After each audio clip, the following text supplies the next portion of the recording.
J'ai créé l'agence en octobre 2012, après avoir eu une expérience très intéressante et très positive chez Universal Music.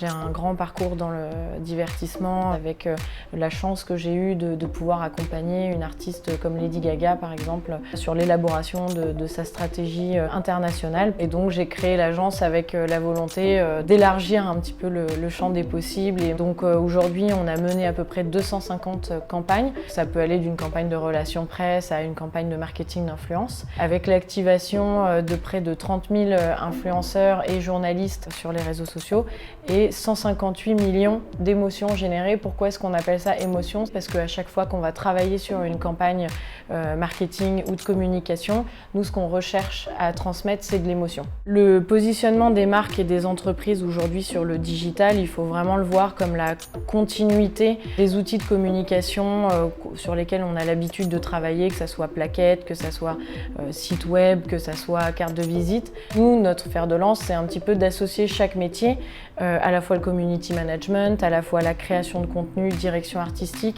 à la fois les relations presse et le marketing d'influence pour assurer la transmission d'un bon message et d'une bonne image. À titre d'exemple, en ce moment, on accompagne le Zooparc de Beauval, qui est très connu pour l'aspect divertissement, présentation d'espèces animales. Nous, aujourd'hui, on les accompagne sur une campagne de marketing d'influence pour travailler sur des communautés existantes avec des porte-paroles sur la transmission d'un message qui va rentrer un petit peu plus dans les valeurs du parc, à savoir la préservation des espèces, l'environnement, l'écologie, qui sont aujourd'hui des sujets indispensables pour tout un chacun.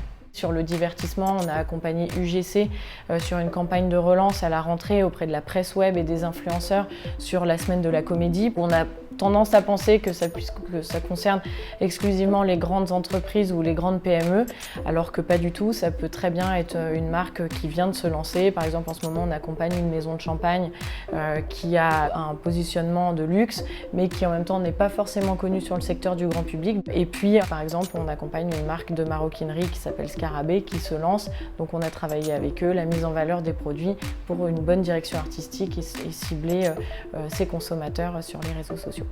On a du coup créé un outil qui s'appelle Visions of Johanna, sur lequel on travaille depuis 3 ans, qui est en fait une intelligence artificielle qui permet d'analyser les émotions générées de par les messages publicitaires, essentiellement sur les réseaux sociaux, et apporter à la fois donc cette analyse émotionnelle, cette analyse de quantité, de nombre de messages perçus, et en même temps de qualité sur le retour sur investissement concret, et répondre aux attentes de leurs consommateurs. L'année 2020, avec toutes ces péripéties, a montré que, à un moment donné, le temps pouvait s'arrêter, que les commerces physiques pouvaient se retrouver en arrêt total d'activité. Et c'est vrai que le digital permet, lui, d'assurer une continuité, à la fois une continuité commerciale, une continuité de notoriété et une continuité de contact. On a également lancé cette année un autre projet qui s'appelle 11 juillet, qui pour le coup accompagne le grand public sur la création de faire-part, sur la création d'outils de communication qu'on peut utiliser dans le cadre de cérémonies ou d'événements. Ça rentre tout à fait dans cette idée d'émotion qu'on souhaite transmettre. C'est vraiment notre mot préféré dans l'équipe. Nous, ce qui nous intéresse, c'est d'avoir vraiment un champ des possibles qui soit le plus ouvert. On a la chance, en tant qu'agence même française, de pouvoir exporter des marques sur des marchés britanniques, des marchés allemands. On ne se fixe pas du tout de limite et en même temps d'être le plus créatif possible avec des contenus dont tout le monde se souviendra.